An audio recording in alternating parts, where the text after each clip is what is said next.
Ahojte, pekný večer. Takže som teraz na prechádzke a napadlo ma, že ti zazdielam túto moju vlastne informáciu, myšlienku. My ženy vlastne chceme byť aj zvonka, aj znútra pekné, to znamená, dávame si rôzne make-upy, chceme byť vlastne štíhle, chceme sa cítiť skvelo, chceme sa zbaviť nadbytočných kíl, nadbytočného tuku, hlavne na bruchu, na zadku a tak.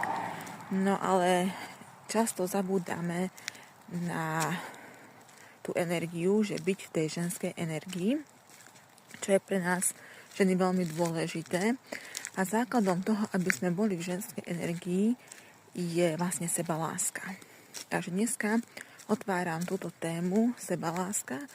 Natočila som aj 2 videjka, ak vás to zaujíma, pozrite si to.